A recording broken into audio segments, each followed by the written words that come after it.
Ryan, what a great ensemble in this film. What was it like for you putting this cast together, and what were you expecting from them all? Thanks, Tim. I mean, every movie, it's the same thing. I kind of just write the script and then sit down with my casting director, Mary Vernew, and we figure out, okay, who can work in these parts. And I feel like I got so lucky with this. I must feel like lightning struck twice, because not just the caliber of actors, but similar to with the first movie, everyone was a genuinely good person, and they all clicked and got along and supported each other as an ensemble.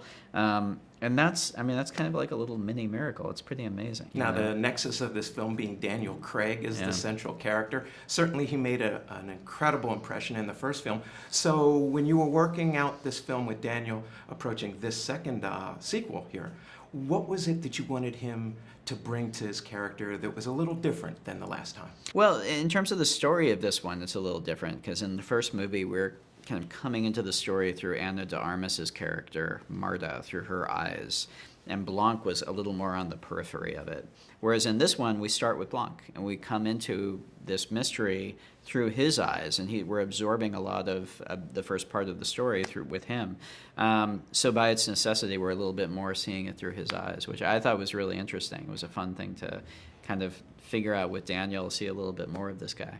And Janelle Monae, I mean, we are talking about a spectacular performance there, a multifaceted performance. When you were approaching her and talking over this role, how did you present it to her and encourage her to take on what is a pretty significant undertaking? It's a beast of a part. It asks everything you can possibly ask of an actor. She has to be funny, she has to do physical comedy, she has to do action, physical stuff, she has to, you name it, she has to go to deep emotional places and really wrench her heart out. It asked everything of her I could have, and she just more than rose to the occasion. She soared past it, and I watch her performance and what she pulled off. I feel so lucky to have her in the movie. I feel still just in awe of her as an artist, man. Kate Hudson was telling us earlier about her experience, her significant experience as a dancer, and she wanted you to sort of keep that in mind in terms of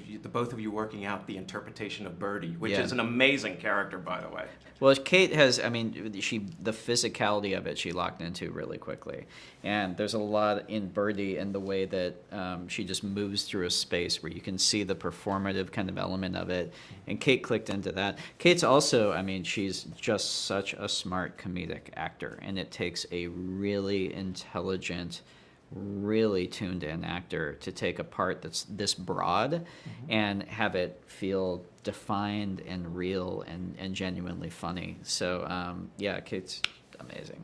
As the writer and also, of course, the director of this film, when you're putting this down on the written page and with a large cast of actors, there's got to be some room for improvisation. So how do you approach that when you're writing the script, knowing that some additional things that you hadn't thought of on the printed page is going to end up on the film? To me, that's kind of the fun part. You try and get as good as you can on the page, and really we do stick to the scripts in these movies. You kind of have to because of the nature of them. But there's always room to play around on set. I would be an idiot to have Catherine Hahn on our set and not have her riff occasionally, or Kate, or Daniel or Edward. It's to me that's part of the fun part. Is I have the version of it on the page. I've already seen that movie in my head. I want to get on set and see what the actors are going to bring to it. That's where the joy happens. Now, there's two characters that at least were unexpected in terms of the cast. We have the Jared Leto drink and the Jeremy Renner hot sauce. So how were they cast to be such a significant part in this film? Well, I'm a big fan of both of those guys, and but thankfully both of them have a sense of humor. And I would totally buy Jeremy Renner hot sauce. Are you kidding?